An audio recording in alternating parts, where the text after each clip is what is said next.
Hey, by the way, tonight's game, New York wins that outright. You know he's on top. Million subs, he never gonna flop. Out of Chicago, where the streets don't sleep. Betting on games, making cash real deep. Crystal ball for sports, he knows the lines. He's a sports aficionado, the money he finds. From football to basketball, he's always on point. Predicting winners never disappoints. He's got that hustle, that Chicago vibe. Making moves on the streets, cash on the side. With E, you know it's always a bet. He's the king of the game, never forget.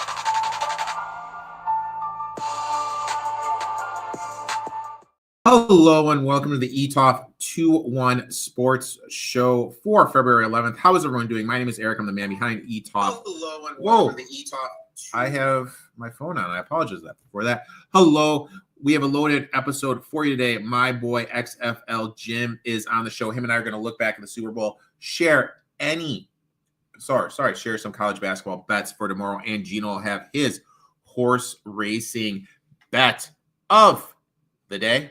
But before I get into all that, I'd like to say thank you to the sponsor of the show, Prop Hex. If you're not using that, go to the App Store, download the app, use promo code ETOFT. That way they know old Uncle Rico sent you. You get 2% back on your first month of betting. Now let's shift our attention over to Tampa Bay Downs to see what Gino has cooking for us this week. The Wednesday race of the day is at Tampa Bay Downs. That means for DRF, the race of the day, you can always get free past performances right on the front of the website. So if you're just looking to get a little action each and every day and you're not exactly sure, you can go check out that race. And there's always a preview. So I did a full preview of this race on the YouTube channel. I'll tell you some of the horses who I was looking at. I went to the 3 Maximatch. Don't think there's that much early speed in here. It looks like it's between the 3 and the 10. And the 10 hasn't had enough. This horse hasn't raced since September of 2023. His last couple races have been really, really bad. You just don't know what you're going to get from him. I think the 3, you know at least this horse has been racing recently. He's going to go third start off the bench, has good speed, has been facing better, drops in class, and I think will be forwardly placed in here in a race where there's just not that much of it. So I had the 3 on top. The 8 is the horse to beat, Jamestown. He's just a little bit more of like a deeper closer, and he's only 1 for 13 overall, so he's, not the most intriguing horse to bet on the win end, but he's probably the horse they all have to beat. 6 and 7 are both pretty logical too. Roseview and Rough and Rowdy. They're both more lightly raced with some upside on the turf. I would be fine looking at either of those horses who should be pretty nice value right in the 4 to 5 to 1-ish range. I'm going to land on the 3 Maximatch for my top selection here. And if you're looking for a win bet, anything around 7 to 2 or above feels good. Make sure you're tuning in each and every week here to Erik for all the best information in sports. Make sure to give my boy Gino a follow at It's Me, Gino B, on social media. Now let's welcome the guest of the day, the man, the legend, all the way from the wonderful state of Nebraska, XFL Jim. Oh, and we have lost XFL Jim. So I'm not really sure what happened to my boy XFL Jim. I'm sure some technical difficulties. He will be coming back shortly. So today's episode, we're obviously going to look back at the Super Bowl, and we're going to tell you our thoughts on the Super Bowl. So let's jump right into it. Obviously, look, I know people are going to say when you look at the Mahomes stat line that he had a good game. But let's face facts here. 21 for 32, 267 yards, 3 touchdowns, 2 INTs. People are going to say, oh my God, he played okay. But let's be real. That was one of the worst Super Bowl performances I can remember. He was 6 of 14, just 33 yards and 2 picks in the first half. Get this. The Eagles actually gained more yards off of Mahomes' interceptions than the Chiefs wide receivers had. So yes, I said that right. Eagles defenders had more yards returning interceptions than the Chiefs wide receivers actually had in the first half. You had the Cooper DeJean 38-yard INT, and that was the difference of there he is. That was the difference. The Chiefs, I was giving my takeaway that Mahomes played like shit, that the Eagles DBs had more yards than the Chiefs wide receivers did in the first half. The Chiefs didn't cross the 50-yard line until the 2:33 mark of the second half. Their first touchdown came with the Eagles up 34-0. The second touchdown came when it was 40-6. And the third touchdown literally came when A.J. Brown and Devontae Smith were dumping Gatorade on Nick Sirianni. The performance by Mahomes isn't getting talked about enough. When we start having conversations about Mahomes being the GOAT, we need to remember that his 2 Super Bowl losses are by a combined 40 points. Jim, he was 6 of 14, 33 yards, and 2 picks in the first half. The Eagles had 38 yards returning from INTs in the first half. It's kind of insane that like his 2 worst performances of all time are both in Super Bowls. Which is insane. Which is absolutely insane when you think about it. What was your big takeaway from the Super Bowl? My big takeaway is I feel like by and away the Eagles were like the most stacked roster. I feel like if anything, maybe like the Eagles front office and Howie Roseman should have been MVP for how they've kind of like assembled this whole unit together, and the defense just feasted. I had a similar take to you that Patrick Mahomes. I've been seeing a lot of people like kind of shitting on him, so it hasn't escaped me that his game has been really bad. But we kind of we saw this coming. How many 1-score wins did the Chiefs get away with on their way to the Super Bowl? A million of them. Like that was all this year they had. They couldn't get any separation. There was just random things going their way. Yeah, they pieced some together at the end of the season, but when we look at it for a whole, it just wasn't this dominant performance. They were the least impressive 1 seed I can remember in a while, and it just kind of showed. You want to hear something crazy? Are you ready for this, my friend? I'm ready for this, and then if I can get my computer working back again, I'm gonna have a crazy something for you. Okay, so I have a little trivia. Guess who may be going to Philadelphia this offseason? Is it Uncle Rico? No, it's close. Myles Garrett. No fucking way. Could you imagine that front line? Myles Garrett, Williams, Carter, Jordan Davis. Could you imagine how freaking insane that defensive line will be? I mean, they don't even need him. But he wants to win a ship, and if you want to win a ship, that's where you're going to go. That's true. I guess they got the cap space for it too. That is literally where you're going to go. So, what was I going to say? What did you think of the halftime performance? Loved it. I was a fan. I do wish that his audio would have been a little bit higher up. But my takeaway is I talked about this with a couple friends. I thought it was a great performance. I don't know how it stacks up as like halftime performance. I thought it was just a great performance overall. It was like an all right halftime performance. I loved it. I thought it was one of the better ones, if I'm going to be honest, like I can remember. But the thing is this, it's kind of like, I thought it was good, but how can I word this? I feel like everyone tries to rank them, like where does it fit? You know what I mean? Like, why can't we just say, hey, you know what? This was a good performance. Good job. You know what I mean? And like to the people, and it's okay if there is a performance and you don't like it. You don't always have to like every single flipping performance that there is. My boy Sports Facts, WTF, Mississippi State. I'm gonna vent about Mississippi State. This is the one thing that pisses me off about college basketball, my friend. I am adamant that first 4 minutes of the second half is such a critical time. So Mississippi State was up by 1, okay? They immediately are down a quick 5, sloppy with the basketball and everything. Wait till you're down 8 to call the timeout. Then you call another timeout again when you're down 14. Why not call the timeout 2 minutes in when you're down 5 and you're 0 for 2 and 2 turnovers to start the second half, and Florida's up 5? You know, that's the thing that just irritates me about college basketball is these coaches are just so flimsy in that first 4 coming out of the timeout.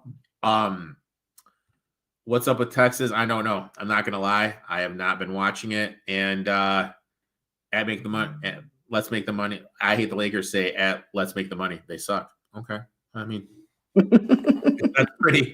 that's pretty short and dry.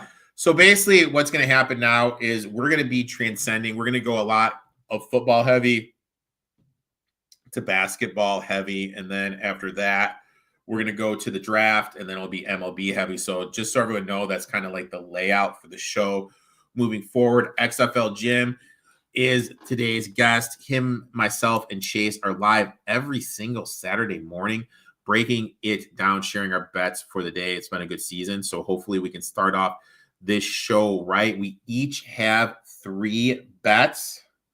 And Jim, I'm going to let you start us off, my friend. I'm going to go Robert Morris plus 3.5. If you guys have followed us on the Gym, on Gym Rats, you'll know. Big vibes guy. Bobby Morris has done me good in the past. They've done all right covering the spread for a good chunk of the season. I thought I'd go back to the well. I'm getting Super Bowl. I lay out like a ton of bets, and then I get ready for like fully embrace college basketball season. I've obviously been on top of it, but this is like getting fully on the wagon and betting like every single night a couple college basketball games. So I'm going with Old Faithful here. I'm taking Bobby Morris plus 3.5 here. Where's the comment? Jim, where is Robert Morris? Oh, shit. I think I've been asked this before, and I don't remember. I'm going to say Pennsylvania. Where is Robert Morris? Pittsburgh, Pennsylvania. Look at Jim. My first bet. I'm going to the Big East. Give me Villanova plus 3.5. Great spot to fade St. John's. Coming off back-to-back wins over UConn and Marquette. Huge ranked showdown against Creighton on Sunday for the Big East lead, potentially look-ahead spot. Historical ATS trends favor Villanova. Teams on a 10-game winning streak over the last 20 years, 44.6% ATS. In conference game as a favorite, that number dips down to 43.5% ATS. And then we look at unranked teams versus ranked teams. 6 through 25 are 684, 605, and 18, 53% ATS, 1.6% ROI over the last 5 seasons. When we look at St. John's, poor free-throw shooting. 267th nationally, 68.9%. That's a major red flag when I look at a road team that is favored. 83rd in offense efficiency per KenPom. 346th in three-point shooting. Hard to trust a team to win with margin when they're that poor offensively. Villanova's strength, elite ball security, 18th in turnovers per game, won't let St. John's force mistakes.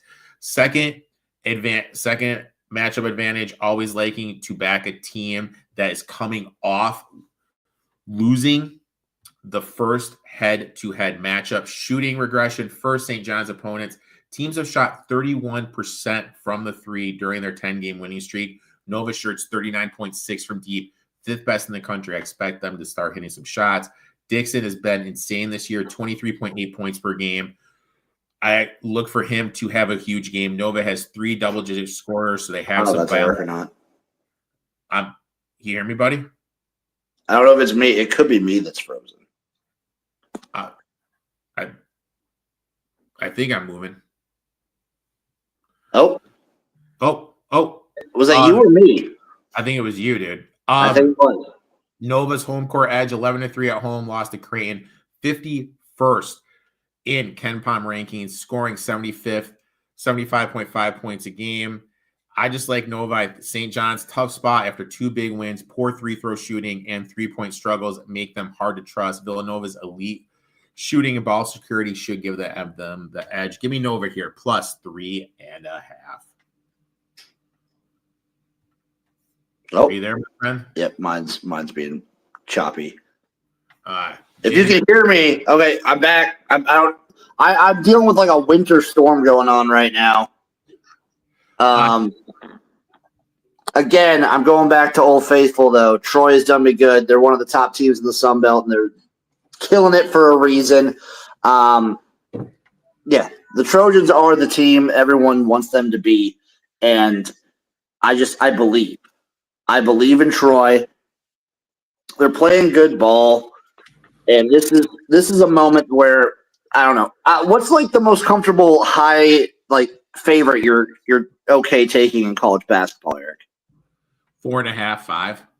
You like keeping it close. Yeah. I've noticed I'll go anywhere from like the 12 and a half. But I think my favorites are like the ones. Okay. Like the 1 point. So I just love taking a 1 point guy. But I'm rolling with Troy here. I'm feeling it. This is a vibes play. They've been playing pretty darn good as of recently, and I like this spot. I like it. My next one, I am going to ACC country. I am taking Georgia Tech here. I got him at -1.5. Fading Stanford in a tough spot, coming off a home win over NC State. Duke on deck for the weekend. West Coast teams traveling to the Eastern time zone are 6-12 ATS. That's in the Big Ten and ACC this year. But the one thing that's really stuck out to me, they're 0-9 ATS, their first road game of the 2-game East Coast trip they've been doing. Stafford's road struggles 3-4 this season. The adjustments have been tough this year with nearly every conference game being a cross-country trip. 5-8 ATS, their last 13 road games, 0-4 their last 4. Georgia Tech, 10-5 at home this season. Fast-paced offense. I think it's really going to be opportunistic defense that's going to challenge Stanford. Stanford is banged up in the backcourt, making their vulnerability to Georgia Tech's pressure defense. Tech is a strong rebounding team, which is going to help limit Stanford's second chance points while creating their own. I just feel that with the travel issues, the injuries, the defensive pressure from Georgia Tech, I expect a tight game here. I'm going to take the Yellow Jackets here, -1.5. Next one, my friend. Well, that Georgia Tech one was one I was looking at for all the reasons you laid out, mainly just for the Stanford on the it's awful. My next play, though, Loyola Maryland -1 versus Army. This is a vibes play as well. I love to fade the academies, especially in close games when it comes to college basketball. Army, Navy, Air Force, throw them in the dumpster. I don't care. Get them off my court. So I'm taking Loyola. I don't even remember. I know what's Loyola Maryland's mascot? Jesus, I have no idea. Loyola Maryland's mascot. Iggy the Greyhound. I dig that. I've ridden on my fair share of Greyhound buses. I have never rode on a Greyhound bus. Done it 3 times. I have never. Here we go. Did you see the Pistons score, Jim? I did not. Guess what the score was at halftime? Who are they playing? The Bulls. I'm going to say halftime score 56-48. Pistons 71. Bulls 29. Okay. Dude, final score 132-92. Yikes. 132-92. So Prize Picks has this thing going on where you have to enter every day, and then if you win one entry, you get in some contest. Oh, it's like a pool situation. So I won yesterday, so I just have to keep on make sure I have a little entry going. Today I put Varashutis, who's the center. He just needed to make 2 threes. Don't worry, dude. Business casual. 0-5 from beyond the arc. Yeah, dude. Really got it. Last one, and I'm getting dirty here. Give me the Cox. Give me the Gamecocks. Yeah. 5.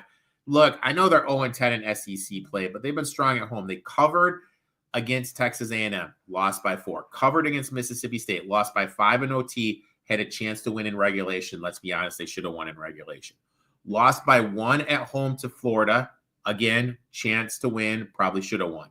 Lost by 3 at home to Auburn, had a chance to win late. Beat Clemson at home earlier this season. So that's a solid list of teams that are ranked that are going to be in the NCAA tournament that they've competed well against at home. They're 78th in Ken Palm rankings, 45th defensive efficiency, which is an elite for a struggling team. 151st in offensive efficiency, not great, but capable at home. 92nd in opponents' points per game, 69.7. 80th in opponents' shooting efficiency, 69th in opponents' rebounds per game. They limit second chance opportunities. I'm fading Ole Miss in a tough spot, coming off back-to-back wins, second straight road game, rivalry game against Mississippi State, on deck, potential look-ahead spot. Ranked road teams playing their second straight conference road game are just 46% ATS over the last 20 years. Ranked teams on the road versus unranked teams, 46.6% last 6 years. I bet South Carolina +5. Gamecocks, extremely competitive at home despite their record. Ole Miss, tough scheduling spot. South Carolina's defense, I think, is going to be able to keep this close. Give me the Gamecocks. +5, buddy. I like it. What do you think? Do you think that line will change at all by morning? Oh, God. I don't know, man. I mean, the one thing that's I've noticed about college basketball this year is these like home spots that like just have been money in the past. They don't seem to be this year, right? Well, they just seem to dip. Like Mississippi State. Mississippi State opened up at 4.5. I had a work call I had to take. I got off the work call 15 minutes later. It was 2.5. Yep. Same thing happened today with Michigan when I was putting my Michigan bet in on Monday. Had another work call. It was a pickup. Like I'm like, oh, this is going to be a quick call. Boom, 2. You know what I mean? Like it's just these spots. Just and when I was putting in Nova, like literally, when I wrote this midday about Villanova, because I do my stuff midday, like around 3 when I have my break. So I was putting this stuff in, like putting in the spreadsheet I share with you and everything. And I was at Nova at 2.5. And then I was like looking at the lines and everything. And I saw getting ready to put it in. Caesars opened it up at 3.5. So, I mean, that's the reason why you have to bet stamp. You and I have talked about bet stamp before. Yep. You can see everything. Caesars opened up at 3.5. I got that right away. Boom. So you have to be able to look. And it wouldn't surprise me if, it kind of dips down a little bit more. But we'll see, dude. We'll see. It's been a weird year. I started out great. There's been a lot of chalk the last week, so I've had a down week, but I'm still 59% against the number, dude. Can't complain, my friend. I've had peaks and valleys. Last week, I kind of went like 50-50. I went 500 a little bit last week. It's peaks and valleys for me. Some weeks I'll do really great. Other weeks, when I'm getting a hit, I'm never getting a hit too hard. Now, we're going to be together with Chase. We're going to be doing what I want to do. I'm going to make the big announcement is I think one of these days we should just live stream a game. We're going to talk it over. Obviously, you and Chase are way more busier than I am, but we can talk it over. We can find a day where we can just kind of live stream a game like we used to do for college basketball, football. I'm in. We got to do it before the UFL season, though. Well, the UFL season should be starting this Saturday, I feel. I agree.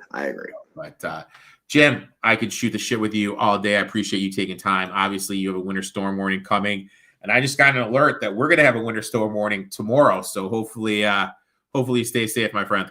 Yeah, it's snowing. It's snowing outside right now. It's coming down, dude. Yeah, it's coming down. It's not terrible right now. I mean, the wind is, but like we're supposed to get like 4 to 6 inches. We're supposed to get 9.